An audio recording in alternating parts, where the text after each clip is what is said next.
the most pivotal election of your lifetime. Once again, the most pivotal election of your lifetime. Every election cycle, it is the pivotal election of your lifetime, according to the Democrats. Republicans, they just basically don't give a shit.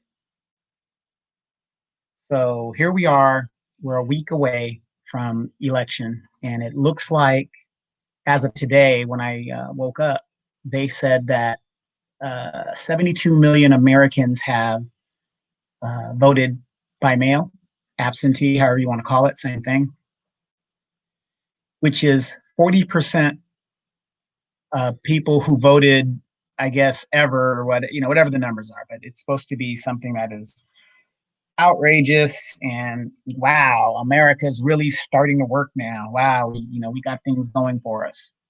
But to Black people, it is the most important election of your lifetime. Again.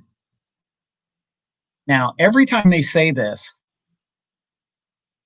how many elections have we done and our situation has gotten better? Every time we vote, 80% on average, the Black vote goes to the Democratic Party, 80%. And what do we get for it? They always come to us, oh, we got to save, Black people got to vote. I mean, if you guys don't vote, it's gonna be curtains. Have you ever thought about what do they mean when they say that? What do they mean when they say we got to vote? Because if we don't vote, they're going to just let shit happen anyway, because that's what they're about. Is that what they mean? Because shouldn't they be looking out for us anyway, since they are the party of the worker and, fair to everybody, and, they're out there to do the right thing? Shouldn't that be the premise of what they stand for? So we vote for them, and we wait, and we wait, and we wait. Remember when Barack Obama was president, and he was running for re-election, and a lot of Black women at the town hall called him to task. And they said, hey, I'm tired of making excuses for you. You're not getting nothing done. You're doing everything else. Yeah, we understand the economy is coming back, but, Black people are in a certain situation. What did he say? Well, I know I haven't really been on top of the job, and I haven't really delivered a lot of things that I said, the hope and change that I said I was going to deliver for the majority of you guys. But if you reelect me, now, I'll get it done. And like the idiots that we are, we fell for it. And what did he do for us? Absolutely nothing. And then they wonder why we're pissed off today. Everything that's going on. Why are we pissed off? Makes you wonder. So it's up to Black people to save America. And then we do it, and what do we get for it? Even if that was the case, it's up to us to save America. We got to get Trump up out of there. We got to get him out. Okay, we get him out. What do we get? Do we get better legislation? Do we get better jobs? Do we get reparations? Do we get something that's going to help our communities? We just saved the country. Whenever our troops go overseas, we're giving them discounts. We're just we love them. We got national security. We got the VA. They're getting something for their service. What do we get? I'm just asking. I'm asking for a friend. The most pivotal election of your lifetime.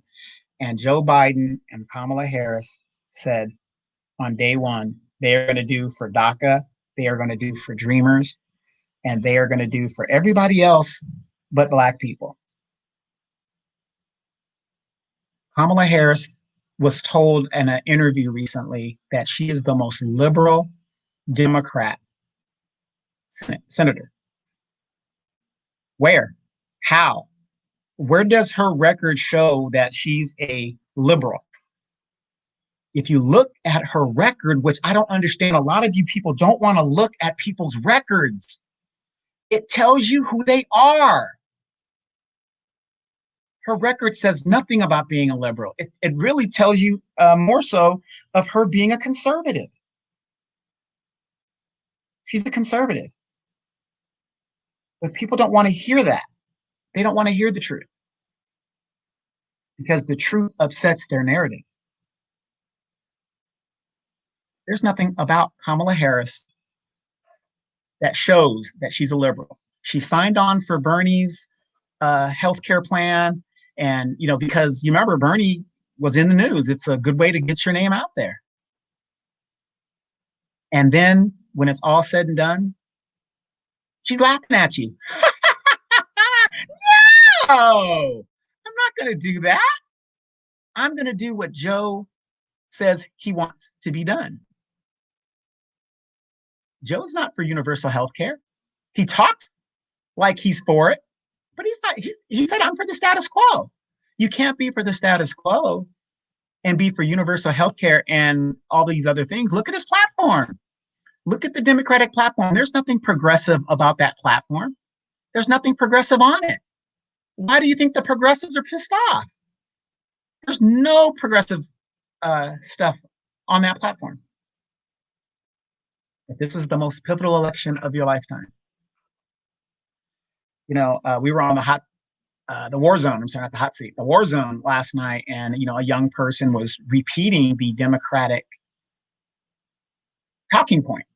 Oh, Obama couldn't get anything done because his hands were tied. Mitch McConnell blocked all these bills. Okay, Mitch McConnell could only block bills that come out of the House, okay, or in the Senate because he's the majority leader. Obama couldn't do anything, right? When was DACA signed? Was that done in the first 2 years, or was that done after the first 2 years? And you know what? It really doesn't matter what years it was done. It was done by executive order, and it's being ruled right now if it's constitutional or not. And I think they ruled it was okay, but not okay. Something's going on with it, but I guess they're going to rule on it fairly soon. But you can't say his hands were tied when he went around the Congress and put executive orders to give these people some form of legal status. You can do that as president. That's one thing Donald Trump has shown. Executive orders can supersede a lot of stuff. And he dares the lawmakers to do something about it.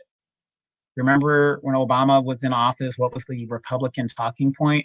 Oh, he's not a dictator. All these executive orders, he's not a dictator. He's a dictator. He's a dictator because he's not following the laws. He's not executing the laws that we make. He's making his own laws using executive orders. Remember that? That was the talking point. So when somebody says that Obama's hands were tied, that's not true. That's bullshit. It's a talking point. A president's hand is not tied. He can do a lot of stuff by executive order. Thus, you see Trump rolling back everything Obama did legislatively. So, it was really sad how people don't do their homework. So now, steamrolling, we get a Biden-Harris presidency. Here's a woman who started off as a side chick for the original Slick Willie Brown of California. And she obviously has a problem with Black men. And she's an opportunist. Everybody can see that. You cannot refute the fact that Kamala Harris is an opportunist. You can't refute that. Okay. She was overwhelmingly rejected by voters and Black people when she ran for presidency in her own right. So let's say they do win. Okay. And it's projected that they probably will win. What do you get? Trump's out of office. What do you get? You're going to get a bunch of years of the Trump drama with his crimes and all that. All these distractions are going to happen. They're going to do DACA, LGBTQ, and all that other stuff. But what do you get, Black America? What are you getting out of the deal? Are you getting universal health care? I always have a question when I go on other shows. California is predominantly a liberal democratic state. Why doesn't California have universal health care? super duper majority here in California. Why doesn't California have universal health care as a state by itself, since the Democrats are for all that? So the election's in less than a week, and I've been sitting back and looking and wondering, all of the people who have fought tooth and nail, have ended friendships over a political system that doesn't give a damn about you. These people are the same. Corporate Democrats are no different than corporate Republicans. Did you guys see Dianne Feinstein hug Lindsey Graham? It looks like Lindsey Graham might be going down to defeat. She says that was the best. And that was an example of corporate Democrats. Dianne Feinstein is nothing but a Republican posing as a Democrat, and a Democrat, you know, Joe Manchin, he's a Republican posing as a Democrat. Dianne Feinstein, she's a Republican posing as a Democrat. Donald Trump is a Democrat posing as a Republican. They're interchangeable. That would be like me being a black man saying that I'm a white guy, even though my skin says that I'm black. It can't be interchangeable. I mean, in my mind, I might think I'm a white man, and you've got some black people out there that act like that, like the AG of Kentucky, Cameron. And by the way, the white supremacy broke him. When white supremacy is done with its tools, it breaks its tools. So, but I'm not interchangeable. My skin and their skin, a white person, I don't care if you're Eminem or not, you're not a black person. You can't, it's not interchangeable. You can't interchange it. Yes, can you go from being a Democrat to a Republican as you grow older and maybe you get more conservative, you get more knowledge and stuff? Of course. From experience comes wisdom. Of course. Ronald Reagan, lifelong Democrat, but he ran as a Republican, right? Actor, he didn't give a shit. What is going to get the job done? Who's going to pad my pockets? That's what all this is about. But I sit back in this election cycle and I look at families and generations that have like torn themselves apart in regards to,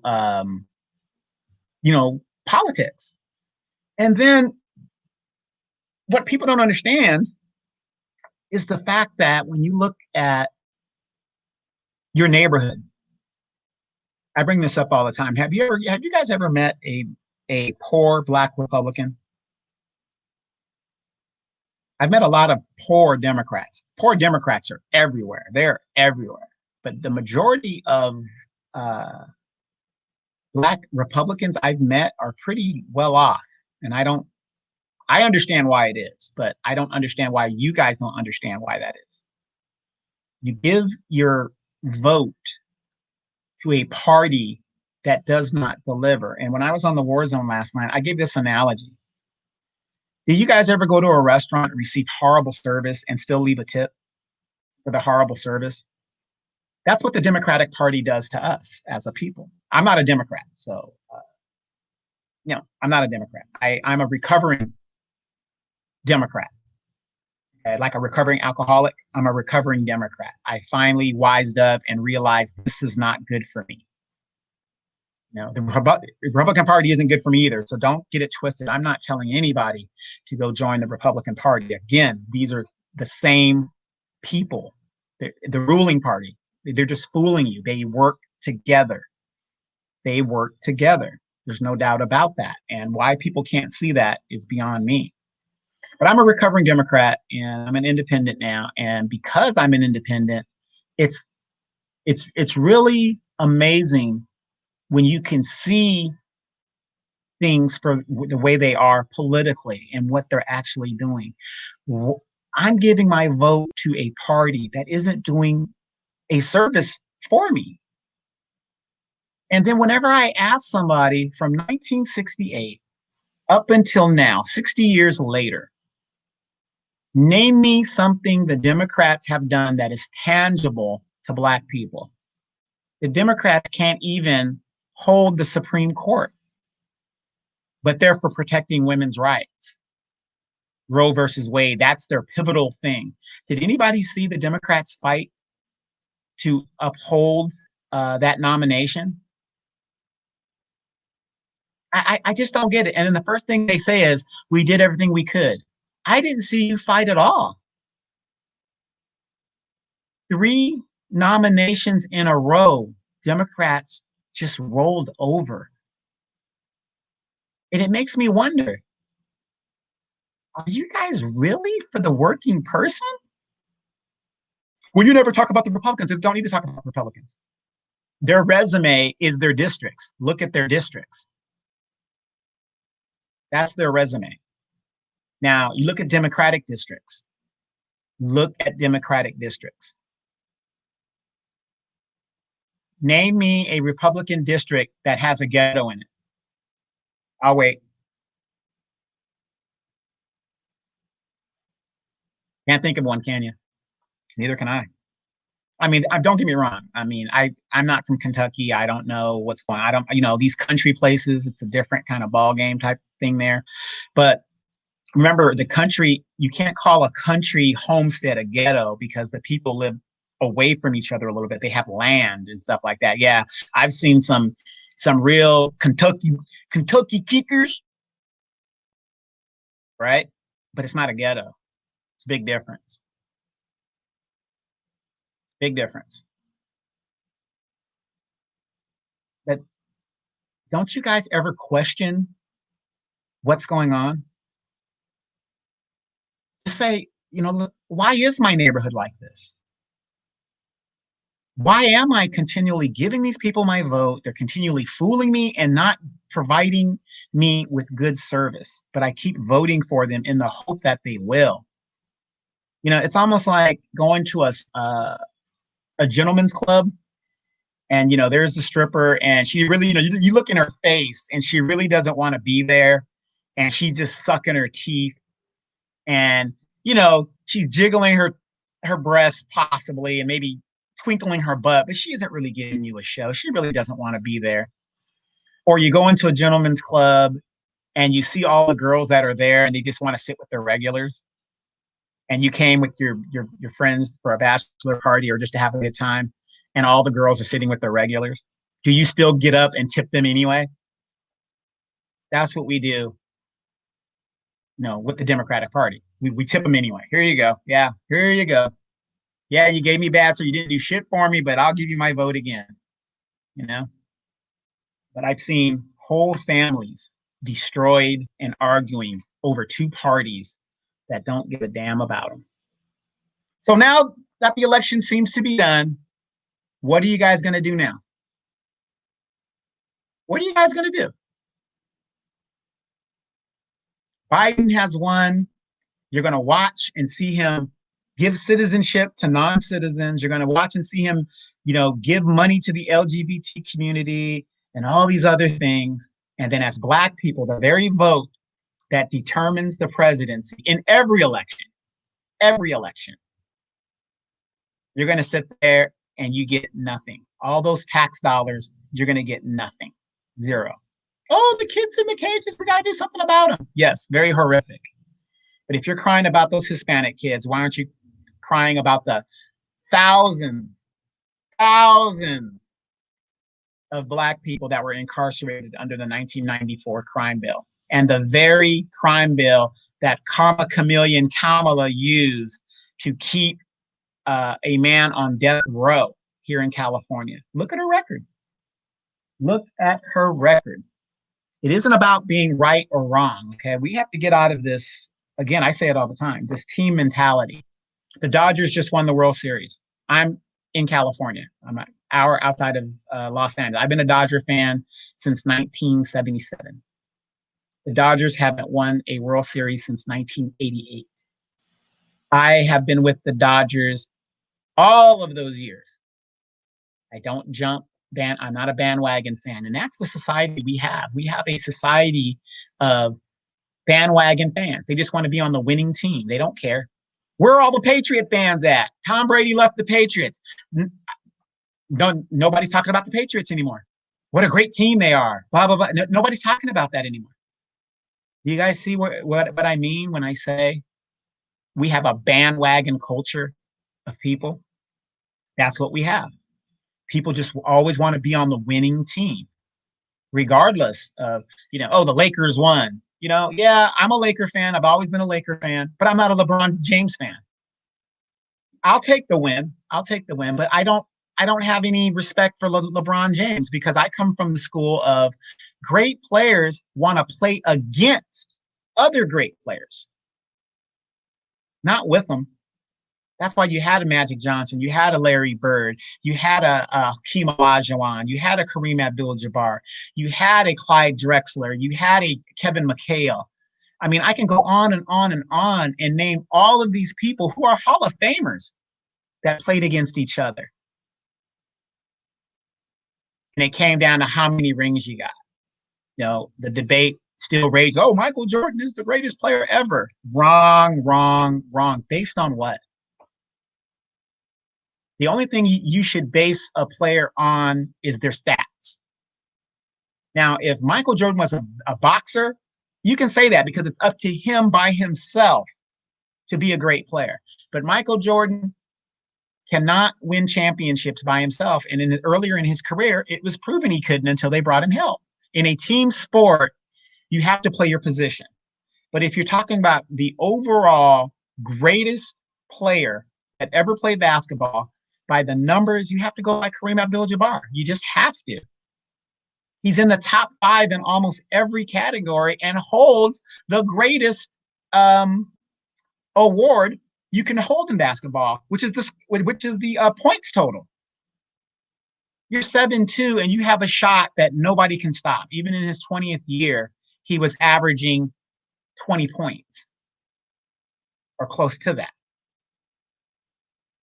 Nobody has ever even come close to that. So Michael Jordan, I'm not saying he's not great. Yeah, he's great at his position. But to call him the greatest that ever played, no, I don't think so. I just don't think that's just my personal opinion. But then again, there you go. There's that mentality. And the Chicago Bulls are the greatest team. Oh my God, the Chicago Bulls. Where are the Chicago Bull fans now? Golden State fans, where are they at now?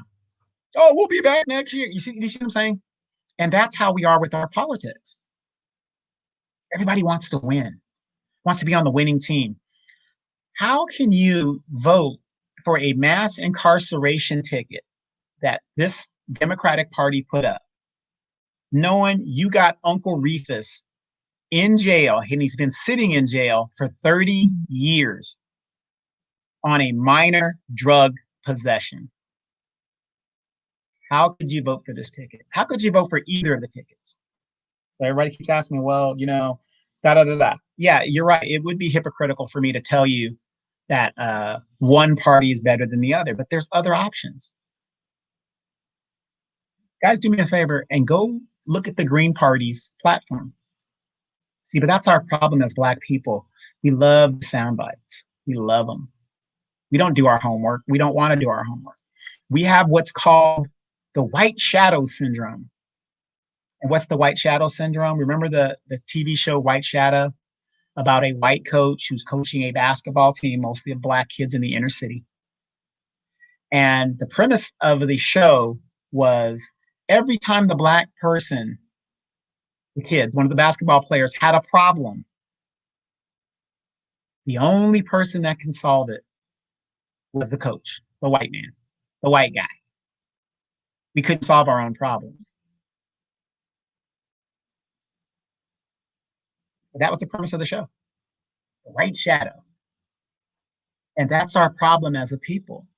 We keep waiting for other people to solve our problem. And when you do that, you will never be free. Never, ever, ever, ever will you be free. We have to start solving our own problems. There are very limited jobs. Andrew Yang said this, when he was running for the presidency, and he made it starkly apparent. Hold on, let me take a sip of this. And there was no COVID at the time. He said specifically, and I'm paraphrasing, Black people, you have less than 12 years before you're a slave. That's basically what he said. We will be out of wealth as a people in 12 years. Now, minus the COVID, it's even less than that now. The majority of Black people's wealth in this country is either in their house and in their car, a car that depreciates. And then we have houses, and a majority of us coming from single family homes, the house depreciates because we don't know how to keep it up. We let our sons play Nintendo and PlayStation and just sit there and just be vegetative state because, they're going to be technical wizards and all that other stuff. But they can't put a shingle on a roof. They can't do certain things. So the house depreciates. And then when they sell the house, instead of making a significant profit, we take a loss. We take a loss. And of course, again, I say it all the time. With time comes wisdom. With experience comes wisdom. If you're 30 years old and you invest in a home and you don't have the skills, and I hear a lot of brothers say this too, and I think they should stop saying this. Well, I don't need mechanical skills. I'll just pay somebody to do it. Idiot. That's the stupidest thing I've ever heard. Because guess what? Who are you paying? You're paying Hector and his independent business to fix your shit that you should either fix yourself, or if you're going to pay somebody that looks like you to keep the money in our community. Because Hector is going to take that money and go to his community with it, and they benefit. But this is the kind of mental thinking that we have prevalent in the Black community. And usually a person that says that, a Black man that says that, was raised without a Black father in the home. Not in all cases, but in most cases. Because usually if there's a father in the home, he's not going to tell you to go pay somebody to do something you most likely can do yourself, or pay somebody that looks like you to keep the money in the community. That is a woman's mentality. And rightly so. Women should not have to be called on to do what men should be doing. So yes, most women will pay, and there's nothing wrong with that. But again, same thing to you women. If you're going to pay, make sure you pay to somebody that looks like you, not to Hector. So it's going to be interesting. But what a lot of people aren't talking about is if Donald Trump loses the election, and you've heard the threats that are out there by these white militia groups and all this other stuff. Let me ask you this, Black America. Why is it that whenever there is a turn in the gun campaign, it's only in the ghetto? It's only in the hood, turn in the guns. They don't go out to the suburbs and say, hey, come on, turn in your guns. We'll give you a voucher for a Starbucks coffee. The Democratic Party and the NAACP and the Congressional Black Talkers have tricked you into disarming yourself. Now the threats are out there. So what are you going to do? How are you going to defend yourself? Nobody thinks about this stuff. Lack of the father in the home. That was done by design. And the Black women fall for it every time. Every time. And it's sad. But here we are. I'm going to cut this video a little short today because I'm scheduled to fly at 2 o'clock with a friend of mine. We're going to be flying, and I got to go get ready for it. But the election is coming up. I'm not going to be one of those idiots to tell you, vote, go vote. Get something for your vote. That doesn't make any sense to go vote. That's like just telling somebody to go take a shit. Anybody can do it. If you're going to vote, get something for your vote. It's a transaction. You're going to give this party your vote and your power to legislate over you, and they do it very badly, and you're going to give them the vote and not question it at all, not demand anything. Well, some people are just used to being a slave. You know, Marcus Garvey said, not everybody's going to make the vote. And that's real talk. Hey, you guys, I'm Donovan Sadiq. I'm unapologetic. And I want to talk to you guys also, too, before I go. We're going to be launching another podcast. And this is a different podcast. It's going to be called the Grown Ass Woman Show. And it's a podcast of women, you know, talking about issues that affect women. And it's going to be a very, very good show. I want you guys to check it out. It's going to premiere here on Unapologetic. I'll let you guys know. I got to fly all the way to Atlanta to premiere it. A good friend of mine is going to do it. And her name is Mickey Jenkins or Harris, depending on, you know, how you know her. Known this girl since high school. And I'm telling you, she has a story to tell. A lot of women, I'm very sure, could identify with it, because this journey that we call life, that is basically called the struggle, quote, quote, everybody has to go through it, and every young woman goes through it. And I think that we need honest speaking about what a lot of our young princesses are going to have to deal with, because nobody's talking to them.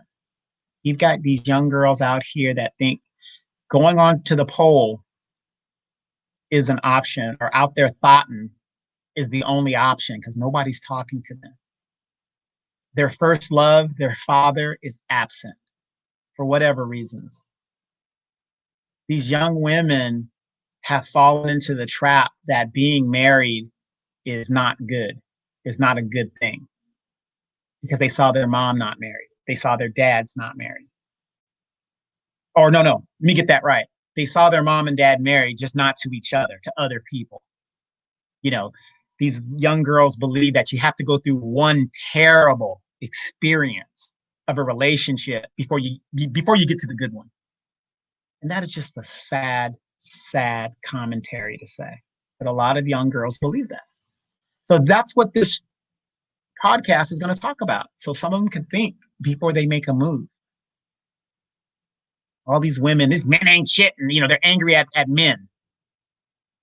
But unless you were sexually assaulted, you're the one picking the men that you're dealing with. You're the one not asking the questions. You're not the one that is verifying, trusting but verifying he works where he says he works. He's not living with his mama, you know, all that kind of stuff. So I wanted you guys to check that out. That's going to be an awesome podcast. I can't wait till it launches. I'm definitely going to be producing. I'm going to be producing it, so you might see me on it every now and then. And I think it's going to be needed, especially after this election, because once again, we're going to get nothing. And the only thing that's going to solve the Black issue is the money that is owed to us, the debt that is owed to us. If we've got money, a lot of our problems stem from the fact that we don't have money, and nobody can refute that. Crime in any community comes about due to lack of resources. It's as simple as that. Lack of resources. Has the Democratic Party, NAACP, Congressional Black Talkers addressed that? They like putting out statements. I need tangible action. Anyway, you guys, if you guys feel the need, my Cash App is up there. It's Cash App Donovan Sadiq. If you feel the need to bless me with 50 cents, $1, every bit helps. Keeps these shows going, and it's so I can open up other shows and I can help other people and get the word out. I am a resurrector. People say, what does that mean? It means I help resurrect the dead. Black people are mentally dead. With what's going on in the country right now, you got Negroes that are dancing in the streets with the oppressor. The news showed somewhere in Atlanta or Georgia, Black folks waiting in line to vote, and they decided to dance. Now, don't get me wrong. I'm happy that they're voting. But do you see the difference between certain people? People that are about their shit, we ain't got time to dance because number one, I want to get out of there. Yeah, but I mean, I would be too agitated because I've got bills to worry about. I got places I need to go. It's always the people who rely on the other people to do the work that are just dancing and doing what they got to do. You know what I mean? And just having a good old time. How are you having a good old time when they're murdering us in the streets? How are you dancing when you should be looking at your fucking ballot to see how you're gonna vote? But those are the ignorant Negroes that just vote because somebody told them to vote and they don't know what they're voting for. Do you know the difference between this proposition and this proposition? Do you truly understand it? If you're going to be in that line and you don't understand it, you need to be talking to other people in the line so you can get a better understanding of what you're voting for. But no, niggas just dance. And that's why we keep losing. Uh, guys, I'm Donovan Sadiq. I'm unapologetic. We will talk to you guys manana.